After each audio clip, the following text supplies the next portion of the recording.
Good evening, everyone, and welcome to the Committee of the Whole meeting for Monday, February the 26th, 2024. Just a reminder, everyone, that this meeting will be recorded for public access and broadcast. With that, can I get a motion for the adoption of the agenda, please? So moved by Councillor Tory, second by Councillor Thorne. All in favor? Reminded, motion carried. Remind all councillors that there's conflict of interest forms in the middle of the table. Should there be a conflict that we're discussing this evening, please fill it out and pass it into the clerk with the reason for that. With that, we have item number 4. Item number 1, street naming request. Okay, so I'm gonna take this one. So in your council report form, you guys received a little bit of information. You got a little bit of background, historical information, copies of emails from the past. I'll just kind of go through it for the meeting purposes here. Back in April 2020, council received a request from a longtime resident proposing a name change for the future street, Lamb Street, to have it better reflected the history of the area. Lamb Street was created during the development of the extension of Briarcroft Street and Countryside Estates subdivision. It was required for future second exit to the subdivision that will eventually extend down to Main Street. Just another little background on the council's authority. Developers typically propose a street name when they're doing the development of a subdivision plan. It is still council's authority whether to approve that name or not, as well as if in the case something comes up then we need to change it, council can change a name at any time. But as I said, usually it's done during the subdivision process. So in the council of the day, that was back in 2020, council didn't object to renaming, but felt that the developer should be approached first before deciding the name change. So council reached out to the developer looking for their thoughts, and after their consideration, and they emailed back or messaged back that it was their desire to keep the name, noting that it has a family connection, a personal family connection as well. So council at that time decided to leave the name as is. In 2021, council received another email from the resident who was displeased with the decision. Discussed his concerns during a meeting in March.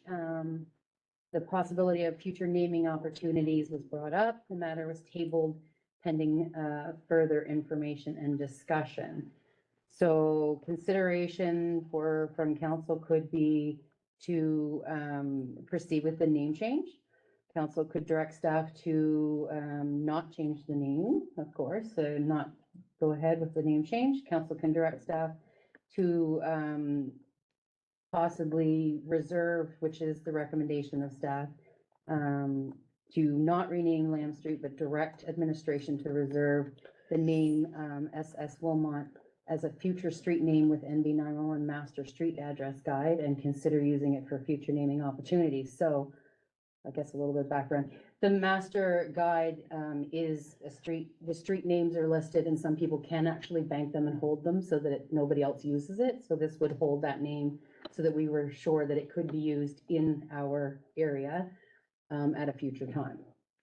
Council could also possibly engage the fire department if at such time there was a lane or a private road that goes up through that property. Maybe that's something that they would be willing to consider as that property is also formerly owned by the Wilmot family. I don't know if there's anything else you can think of to. That's a good summary, I think, before we have discussion. So do we have a motion on the floor to discuss this? Moved by Councillor Tory. Oh, does he have to read it? Yeah, Or I do we would- just- Yeah. Do I have to read it? Yeah. Oh, okay, Councillor. sorry. Okay, so the recommendation, I move that council not rename Lamb Street, but direct administration to reserve the name SS Wilmot as a future street name with the NB 911 master sheet address guide and consider using it for future naming opportunities. Moved by Councillor Tory, seconded by Deputy Mayor John Delant. Questions to the motion? I do have a question. Either- The master street address guide, like if you put it on there, can anybody outside of our area take that name, or does that reserve it specifically for our area? No, you can have some outside. Sometimes they don't want them too close, but again, there's a main street in every community. Yeah. So, you know what I mean? So some of those streets are the same from the past, but if Okay. you were going to put another street in our whole coverage area, they would want to check against that master street. Okay. Make sure there's nothing too close to it that might get people confused and or the same name. So it would reserve it basically in there as a, or if another Okay, Well, I like that. Yeah. That's an interesting point. Yeah. Quick question. I'm just wondering if alternatives, not alternative, but like variations of this, like SS Wilmot seems like a complicated name to put, but could Wilmot Street work? Like, could that also be reserved and put, like, reserve both of them as options? It could, and I did go on and check, there is a Wilmot Street in Fredericton and Wilmot Street. I'm trying to remember where the other one was. There's none in our area, obviously. Hmm. Was it Riverhampton? Riverview, maybe? Yeah. That one might be a little too A little close, too close? depending on Okay. where, yeah. I was just wondering, like, it gets, when people are writing out addresses, like, so if you put a name on, does it have to get approved by somebody to be put on there? Okay. To be used, you To be mean, yeah, used, yeah. yeah. When subdivision agreements or subdivision plans come to council, they, for new streets, they essentially approve three things: street location, street name, and then public purpose. Okay, so I guess my question is, if we add it to the master list, does somebody else approve whether it stays there or not? ND 911, I guess. I would- guess, yeah, unless it's some, I don't know that they would ever, unless it's something really bad. Okay. Yeah. Or again, if they saw something that was way too close to another one, they said, you know, you probably shouldn't use that. Then we probably should put both on SS Wilmot and Wilmot. If it wasn't appropriate, it could. Yeah. Yeah, they might just, They might go, you don't want it. they may approve the Wilmot, but not the SS Wilmot. yeah. So once this will, sorry, go ahead. No, I have a Counselor. question. The fire department, where we are, I say we, the municipality is developing it, we would have control over the naming of the street. Right. Yeah, so that was gonna be my question. So- I knew that. I guess my question was, I guess you mentioned the fire department. I do think that as we move forward with this, get this on this list, we should have the discussions with the fire department sooner rather than later. Yeah, they haven't been approached or anything. that was- I'm sure they understand the significant So I think it would be, historical, you know, yeah. start that now because this is a significant need in the area. And, you know, Salisbury 250, I just think I that agree. it's important that we don't wait to talk to them. The other piece too that I'll kind of clarify on the fire department lands too is that we're designing the lot and the building and allowing an allowance, let's say, for a future street. But it will essentially be a driveway in the current phase, not to say that we can't approach MB 911 if council says they want to go in that direction, they want to name it, we can approach MB 911 and say, for now, can we do a private lane, which is one of the blue signs. Essentially, all that means in our context is that we're responsible for maintaining Plowing and the, regardless, yeah, but- we do it anyways, because it gets to the fire halls. Go from Main Street, right? Yeah, because there would still be, It there would would be- I still. like that approach so that we're not waiting. I want to be transparent because I just feel uncomfortable making a decision to override somebody else's personal connection to a street name with somebody else's. And I get the historical value and such, but the developer developed the property and has a personal connection. Well, I to like the me. idea that this was a Wilmot property. I actually like the idea of it being in that location. Yeah, this could be a because it win would be for everybody. visible. You're not, you know, offending, someone's gonna lose if you Yeah, take one I versus wouldn't the other. offend anybody either. And you know what? If it's a personal connection, it's just as important to the one than it is to the other. And this way with the 250 and the new fire station and all those other good things, it seems to be It's on Main more of a Street, fit. it's And it's on Main Street, it's gonna have more visibility. And it's on their family's property or their Pat- private yeah. family property, so it would have a historical meaning to the lane as well, It's a right? very prominent area. And our recommendation would be that we chat, like you mentioned, to the fire department. We haven't, I think Diane mentioned that, we haven't had any conversations with them at all. Ultimately, it comes back to council for a decision at that point anyways, but we can definitely start that conversation now and clarify with MB 911 on if they'll have any, objections to the private lane piece and what have you. But it's definitely conversations that we can start to have. We need an Do you amendment. need to direction the- or motion, or do you have your direction? No, because in the motion, it says future naming opportunities. Yeah, so we'll be able to explore that without an amendment, I think is my 2 cents. And then we'll come back and have a vote. Is that how that works? Yeah, because it will need to, when we reach out to MB911 and ask on those logistics of community private lane and what have you.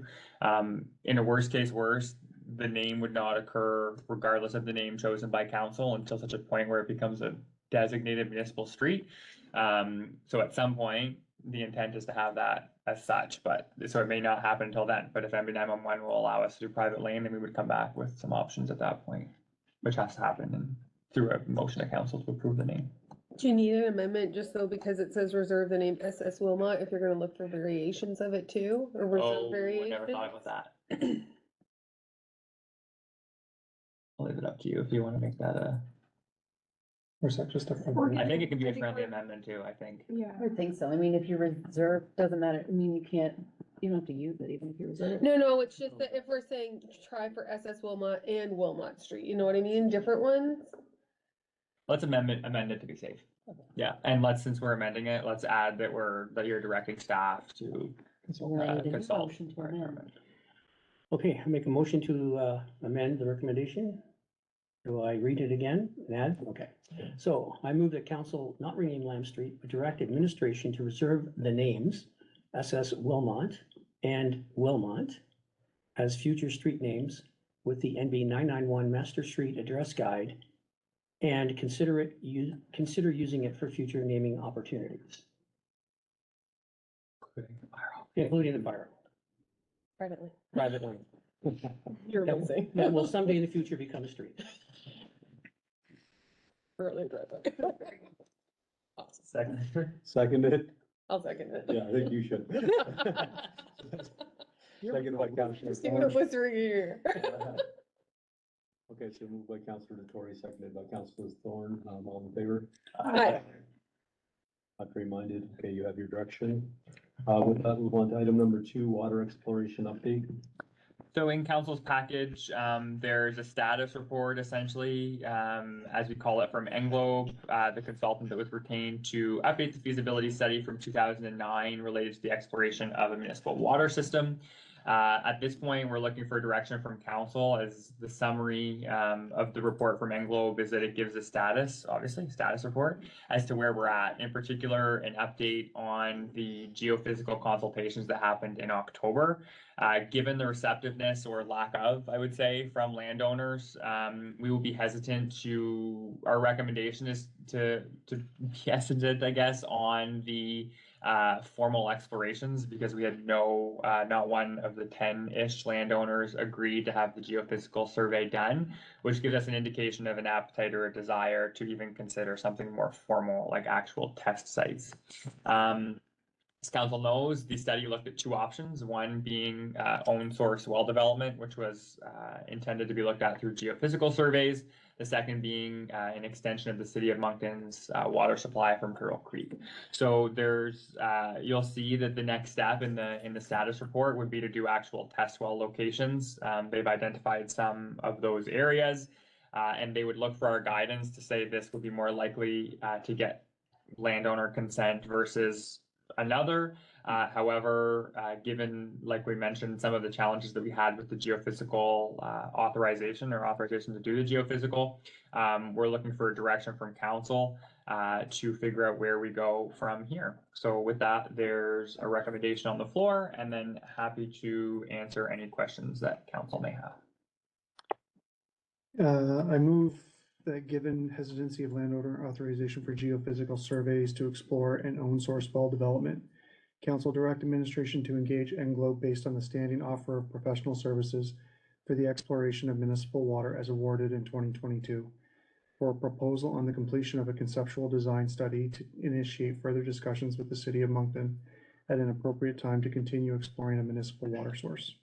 Moved by Seconded. Deputy Mayor Plant, seconded by Councilor Thorne. Questions to the motion? Councilor Tory. So because this is a mouthful, and it's basically one sentence, can you break this down for me? I think I understand what it says, but The I had- resolution? I had to read, yeah, I had to Yeah. read it 3 times. So we wanted in the motion that the reason that we're doing that is because there was hesitancy for the geophysical survey. So Right. that's kind of one, to make sure that that's part of it. Second piece is that normally when we would engage a consultant, we would do some sort of competitive procurement. In this case, in the award that was done in 2022, we had them on a standing offer. So we're referencing that. And then we're also directing administration to undertake the conceptual design study.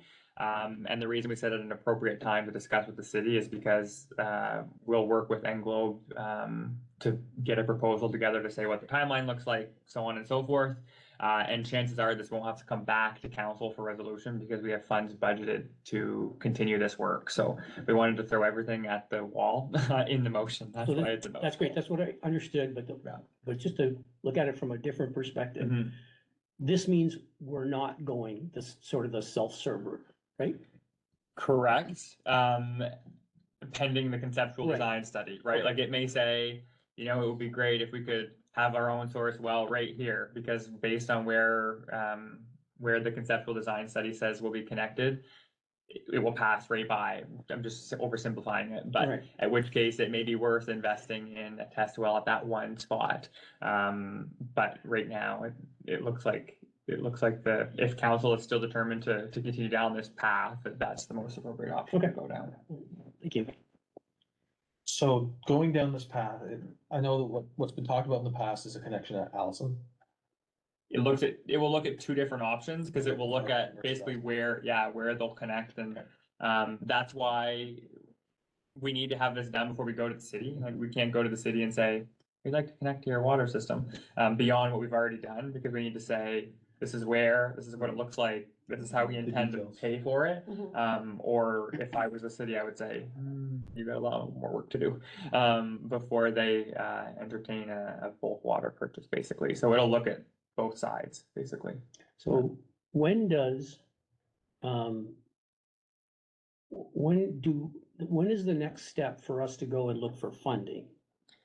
Good question. So the current IBA, the Integrated Bilateral Agreement, is fully exhausted. So we can't get on that list. And to pay for a water system without being a successful project on the IBA is, I would argue, impossible. It's just not gonna happen. And so that agreement was in, I think I had it in here, but I wanna say 2018 for 10 years. So we're looking at 2028 for projects to be fully exhausted. They generally exhaust them a few years before because they're large projects, municipalities need to commit funds to it, so on and so forth. And that's negotiated every 10 years. In this last one, there was a big focus on rural communities, to the point that the feds absorbed a good chunk of that 33% that municipalities usually did. It was more competitive to get into, but there was a focus on that, and there was a focus on water.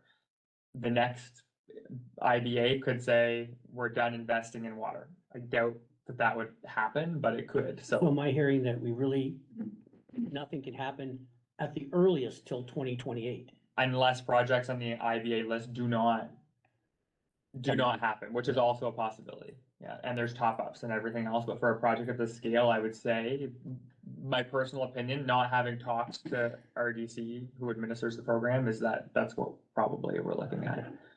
So that, I mean, and that's just to say, the obvious is that this has an impact on our strategy, right? Yeah, for sure. Yeah, for sure. And the conceptual design study may give us an indication to some things that can be completed ahead of that. I don't know. And it's obviously a massive project, that we would initiate conversation with RDC when we have more of a concrete grasp on what it will cost and how we plan to get there. Because even when that agreement, let's say it's done tomorrow, it's not one application, it's multiple applications in multiple phases, so we need those commitments from them from the get-go. Do we think that we can get to a place where we would be able to understand what, like, the unit cost would be to our residents for the both options? The feasibility study looked at it and it was high, but the feasibility study used us paying the full 33%. So what we had discussed is if to make something like this feasible, there needs to be a case as it relates to development too, and what that would look like, and what a system would spur from a unit cost perspective, and also the likelihood of getting that. And in the rural and northern stream, they call it, which we pay like 6% as opposed to 33, which would be in a totally different ballpark, right? Because like, to me, the connection to the city sounds easier. Yeah. Doesn't mean that it's cheaper than hiring people and having our own facilities and doing that whole. There's still a mix of that even Yeah, with, you because still it has to go so operations. far. Yeah. Testing still has to happen. Exactly, We still yeah. need a water tower, we still. Yeah. Pump stations, we Yeah. still need. So I guess There's less risk, I'd it's be mostly curious- risk. I'd Yeah. be curious, I guess, at what point we could have the conversation with the city, just because I think we need that information to be able. Well, we did have numbers when they They- did it originally. Yeah, so, and It this is, said- in here. Yeah, the Yeah. numbers, yeah. and they looked at, like, they meaning Englobe, they had like very preliminary conversations with the city in the sense that it was, is this something you would entertain, yes or no? And the answer was yes. So they're willing to entertain it. But there would be a lot, then they started asking questions even about metered or not metered, like all of those things have to come into account. We would need to determine as a municipality, are we going full fire protection, pipe sizing, like that, there was guesses in the feasibility study, like all those things would be determined through this work and future phases, like there would be a lot more beyond this, but this would give a better idea on numbers, but obviously subject to change, like everything with related to numbers and costs, as we know these days. There's a lot of variability too in the project, depending on the scope, the future scope, the future, like there's different aspects and different attributes are gonna add different either costs or wish list wants, depending on how you're gonna do it with it. Yeah, and like what I was mentioning, like risks too, like from own source versus city, it involves a lot of the same thing, but it's a lot of like long-term who owns it and who's responsible for where the water comes from, I guess in this case, but then by the same token, there's this case that if it's not ours, there's the risk of prices spiking, like there's all these things that We have less come into this control puzzle. over it, right? If Yeah. it's not ours. Yeah. Yeah. I guess. And I assume the contracts are for a reasonable amount of time, but they're not forever. Yeah, they get renegotiated. I don't know what the term would be, but it would be like they do the same thing with the neighboring municipalities review and DF. I'm not sure what their terms are, but I know they get renegotiated, so I don't know how often, if I'm being honest. So what exactly are you asking us to do? Give us Give- direction that give you want us direction to get that and, proposal and get that study started. Don't know what the timeline will be until they give us a proposal, but that's the. But if we that's the don't, we're not going anywhere, right? Unless you want to direct us to find money for a test well, which that may have to wait till Yeah. 2028. So unless money falls from the sky. This sounds like the most reasonable option. We've charted this path and we just need to continue down it. see it Yeah. through. Exactly. So all in favor? Aye. Contrary minded? Please proceed. I would like them to look into going through Turtle Creek though too. I was Yeah, thinking. they that's what will. we're talking. The opposite way, yeah, yeah, Just make sure that Allison is the right. yeah, Call. section, yeah. Okay, moving on to item number 3, provincial budget priority submission. So the provincial government has on an annual basis a consultation process for their provincial operating budget or our provincial operating budget, I guess. Every year they come out with a series of questions, depending on the topics of the day. So this year the province is asking for things on healthcare, helping vulnerable population, inclusive and innovative education system, and to increase the supply of housing. So we're, like we did last year, recommending submitting something kind of generic to the province to beat the drum on certain provincial files that we generally always do. So there's a draft letter in the package for council's consideration. Given the timeline on their consultation process that closes at the very end of this month, we would make modifications based on direction given this evening, sign and send it, and then have it formally ratified at the March council meeting. But with that, there is a recommendation on the floor and then some opportunity for discussion. Councilor Lunas. Can you read? I thought you were doing. I assume you were doing that. for a reason. Going, but that threw me off. I move that council approve the draft letter to the government of New Brunswick for the 2024-2025 budget priorities and direct administration to send the submission to the province. Moved by Councillor Lunas, seconded by Councillor Dykstra. Questions to the motion? My only point is that, I mean, the province asked for the areas that they wanted direction on, which the letter is, it articulates it very well. Does it hurt to obviously push the obvious things that we do still believe should be priorities and not $25 million towards, infrastructure that they're putting on roads?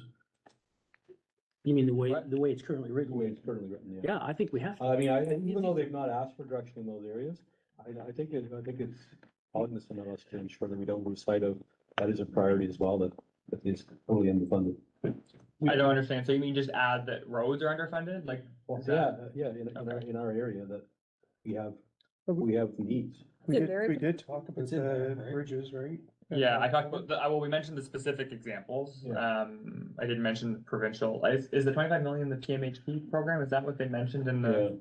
Again, maybe it's just too broad level, but I think we just shouldn't let them off the hook or anything. We can add, I'm just trying to look to see exactly where we may have worded it. We could add something either at the start or the, Just at something the that, end. that the 25 million will not address all of the needs. The needs. It's just, I yeah. mean, just talking for the councilors as a whole, I know that we all get those questions daily from our residents, and I just think that we have to address that. I saw posts for- today about the bridges and Yeah, obviously the province is aware of it, but Mhm. let's not just ignore sight of the. Aware of it, but not doing anything about it. Right, So just a generic kind of state Yeah, like sense. just to make sure it's in there, I mean, I just find it ironic that they focused on, in their drafts for all these different areas of the. Yeah. And some of which are not, I mean, they're not unimportant. Well, they're But when not. you think of this, the status of our infrastructure and what the current needs are, if this was your house, yeah, it would be nice to do these things, but I need to fix this first. That's And all I yet, was getting it at. just seems Let's not like lose this sight of is the being obvious. ignored. Well, we don't want to talk about this, I what just- your current need is. I hate to be cynical, but it's not an Oh, election. come on. Yes, it is. Not yet. Yeah, it It is. has to be this year, I It think. has to be. Is it in the It fall? has to be, it has to Good. be. Then this summer you'll hear all the announcements, all the funding. going. Oh, I agree, but we might as well put it in So- writing.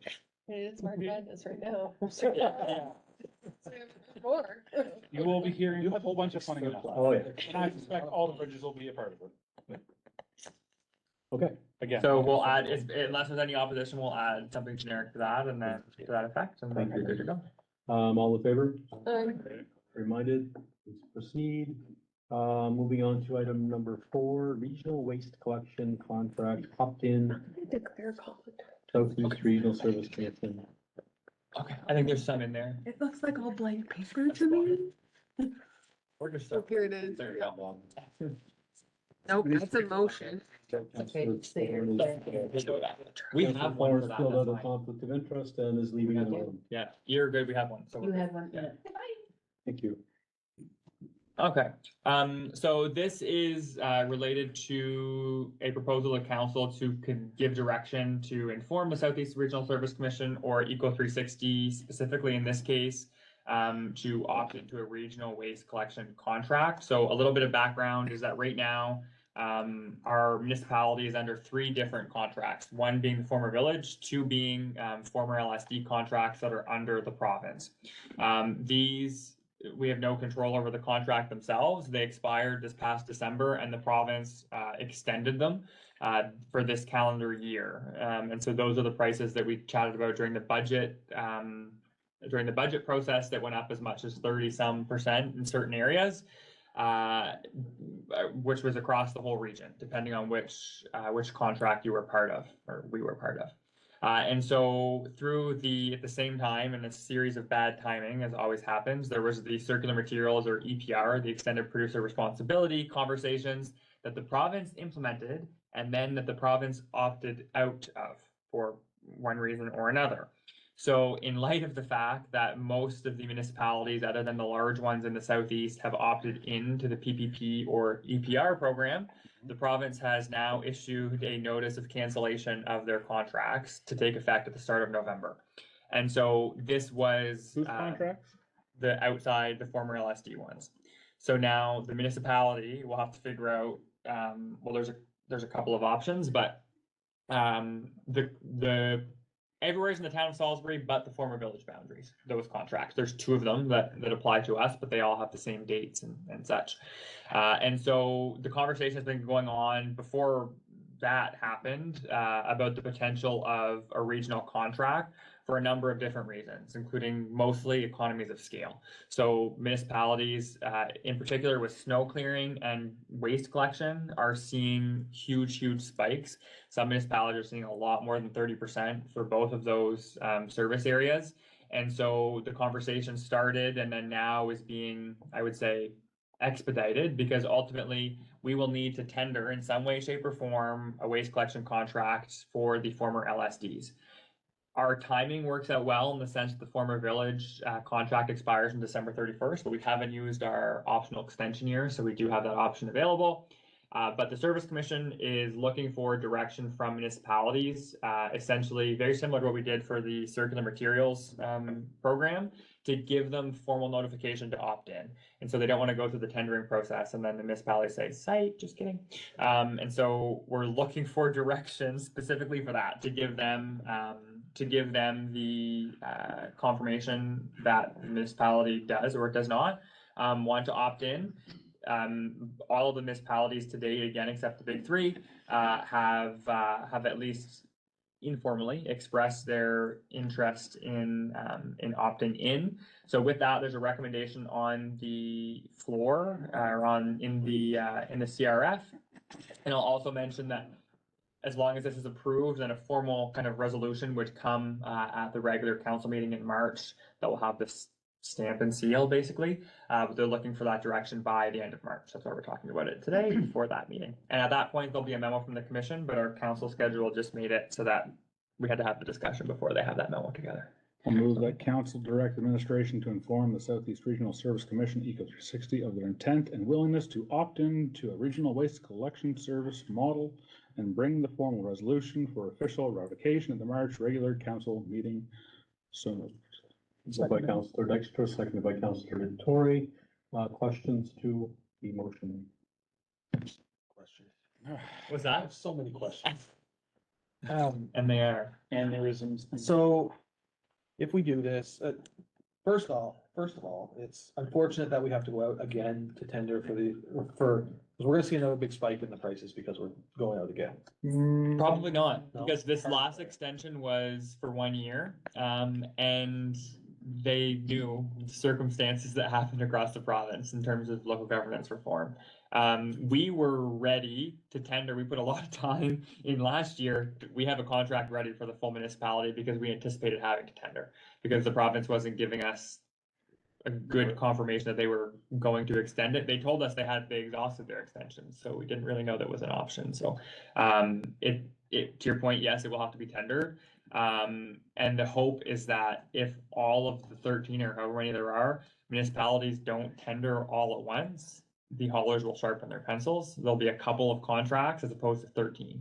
And with a long-term contract of that scale, they have an opportunity to say, okay, we know we'll have this for 5 years or however long they choose it, plus extensions, which they lower their price because they have confirmed funds to put into their equipment, so on and so forth. So the hope is to, by recommending this, that we avoid exactly that. We'll see. You're but- providing a bigger carrot. Yeah, exactly. But was the province not already doing that on a bigger scale? They were in former LSDs that didn't have councils So they were all filled done into individually. contracts. So, yeah, they weren't all done individually. They were done in, I think, 4 in the southeast, I think. I'd have to double check. Our municipality is covered by 2 of them. Yeah, there's 2 different ones, plus the former village.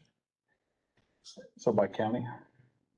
No. Almost. Not even, no, that would make too much sense. Yeah. It's not like the boundaries already exist. Yeah, that would make too much sense. So where this expires on November 1st. Yeah, So that tender will all be done well in advance of that. that's why they have a deadline of March 31st. So we will know, as for Ward 3, whether we're better off extending or. We would opt in for the full municipality. So it would be because we would be giving that, we would be basically a service of the Service Commission. We will be able to I would say have a conversation at that point if the cost is like astronomically different between the two. Because we have that option to extend. I don't know if it's for 2 years or what the optional extension is, to be totally honest. Because we would have to have those conversations anyways, because it expires December 31st, and this technically would not start until February, but the commission is, if we can get them the confirmation ahead of time, they would be willing to negotiate with the successful bidder to adjust those, so we would have those conversations at that point, yeah. And will this kind of standardize the cost per unit? The intent would be, yeah, because we would pay one flat fee to the service commission Just divide it over. based on our tax base. Probably they may look at something like kilometerage, I'm not exactly sure. I suspect that will be part of the conversations as they design the tender. Because if you have, let's say the city of Moncton was in it, they're a lot more densely populated than even our new municipal boundaries, so then they could make the argument of, well, you're paying for more travel time that we're absorbing, like, those will all be parts of the conversations, and I suspect probably in the memo from the service commission, they probably have an idea of what the tender will look like, but they haven't gotten that granular with us yet. Is there the option to not, so we'd be opting into this buying group of services Mhm. for waste collection? Is there a timeline for this contract that at a certain point after 5 years, you could decide that, no, you were not happy with the way this worked out, and then therefore you can remove yourself? It would be, that's a good question, actually, that I would, because the service commission would be the one that would have the contract, and then they would Yes. just, it would be like an optional service for us, but we wouldn't be able to opt out until the terms of that contract is done, but I'll see if there's something between the municipalities and the service commission that they intend to. Because my put in assumptions place. are complaining then would be directed to the service commission rather than to the hauler themselves. Yeah. Which then you are also that much less, you just have less power with what's going on. Yeah. We can check on that too, in terms of like the relationship between Cause this, us and cause them. it sounds like the circular materials deal that it's forever and always because Yeah. reasons. And, yeah, It and does sound we're- well like that, yeah. yeah, and we're still the one that holds the contract with circular material, so there's like that, a little bit of a weird dynamic, and Yeah. we would still have a relationship with the hauler that would win the contract or that would be successful in the bid. But the complaints would be directed to the service commission. But we're also not the primary contract holder, the service Right, commission would be. Right, We're just a Right. subsidiary of their contract Right. or, right, they would That's essentially be we're our sub- contractor, yeah, like, we're yeah, subcontracted. Yeah. However you wanna say it. yeah. I'll check on the wording or I the, just wanna know when, if you Dynamic. wanna pull out, yeah, when and how, what are the terms? Yeah. good point. Will we have another opportunity to evaluate this once we know more numbers? We won't know numbers until they tender, and they can't tender until they, Know who's all tendering. yeah, yeah. Yeah, And that's why it's a good test run, but it should be for a limited term. to Yeah. See how it's gonna run, Yeah. 2, 3, 5 years, whatever the case Yeah. is. ultimately, it will be approved it will have to be approved at the service commission board level. So, because it's a contract that service commission will have, so if at some point it goes out to tender and, the prices are crazy, then it would be up to the service commission board to vote nay on awarding the contract, with the caveat that we would need enough time to turn that around and tender. We are ready to do that, because we unfortunately went through the whole process of being ready for it last year, under the anticipation that the province was gonna do this a lot earlier, and they said they weren't gonna do it, so. Yes, technically, but that mechanism will probably not happen here, it'll happen at the service commission board level, with the mayors, basically. What is the current length of the contract that is expiring? Former LSD ones, or, so ours, the former village, the one that we have control over, expires December 31st of this year. But we haven't used any of the optional extensions, But so the initial duration was 3 years, 5 years? three, I think, for this current one. So I would advocate for something similar. just Yeah. For, Something to see how close. it's gonna play out. Yeah, I wanna say they may do 5, but I feel like it's 3-year with a 2-year option. We brought it up to 5 Yeah, or something. and that makes That's sense. what we had. Yeah. But that way, in 3 years, if we're unhappy with how things are rolling, then we can pull out. Cause you need a little bit of leverage in I all of don't these know things. about the province. Well, theirs expired and they already used their extensions and then all of a sudden it was extended Yeah, again. it's moved at this point anyways. Yeah. Additional questions? I'm trying to- Oh, sorry, but it's- Trying to phrase a question and I don't know quite how to do it. Can't say it, sing it. Have to remember If that. we put everything together and it becomes a shared cost. Mhm. Do we then run the risk for Ward 3 where we're subsidizing the higher cost areas where it costs more to service the outlying areas where everything's spread out? Where the residents of Ward 3 will have to pay more? We wouldn't know that because it would be by tax base. So it would be by tax, and I say that meaning the full contract. So Salisbury's bill will be proportionate to our tax base for the southeast region of everyone opting in. And then each subunit would be proportional to that specific subunit's tax base. Essentially, what will happen is every month we give a check to the Service Commission for all of the mandatory services. We don't have any optional ones. This would be added onto it. It would be our share of the total contract cost for that year divided by 12, and it's cut in the check for that year. Well, maybe. We wouldn't know. It would be the same thing like my example of Moncton was more densely populated, so we would be paying they would be paying, if they were opting in. That's just to compare apples to oranges kind of thing. At the end of the day, everybody may be paying more, Yeah. including the outlying area.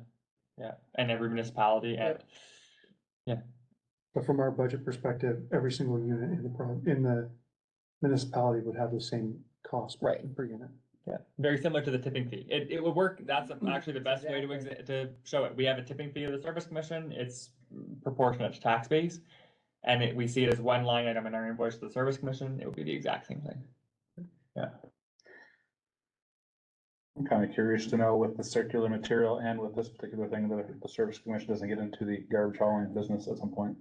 Yeah, or even the sorting. Technically, they may not even be the sorting facility with circular materials. Yeah, there's a lot of There's a lot of garbage going on at once. There's a lot, but there's a lot of consolidation too. Yes, yes, It's consolidating all these contracts in one yeah, shot. yes. So is it fair to say that likely for the next 2 years, if we were to continue with our extensions, it would be cheaper for Ward 3, but then we'd be in a mess after those 2 years because we then have to tender a little small piece compared to the big piece. I don't know, because when we do our extensions, we have to negotiate with the hauler the updated price. So We don't know. what it could those spike by 200%. Our annual increases for the first 3 years are very, very minimal, but that's standard when you have a tender. It's usually 2% or 0%, depending on how competitive they want to get. But once the way that those are worded is that you still have to negotiate, like council would have to approve an extension, so it could be, we could get to a point where they say the cost is 200% more, and then council says no to the extension, then we're really screaming. This is the less risky option. From a long-term bang for the buck, that's what we would assume based on what we saw this past year. It's a volume negotiation. Yeah, it's the buying power. It's the, I mean, it stands to reason, although there's always exceptions, that if you give more work, you should get a better price. Right. Right? Maybe. Yeah, but, I mean, otherwise, why bother? Last time we went to tender, I think we got 2 tenders, maybe 2. for the waste collection, you mean? So there's only like 2 to 3 major Yeah. providers. Yeah, I remember. And if they're busy with a large contract, you'd end up maybe 1%. Hard to say. Yeah. No additional questions? All in favor? Contrary minded, motion carries. We'll wait for- So, okay, yeah, okay. No, I have to commit for the times. Bit weird.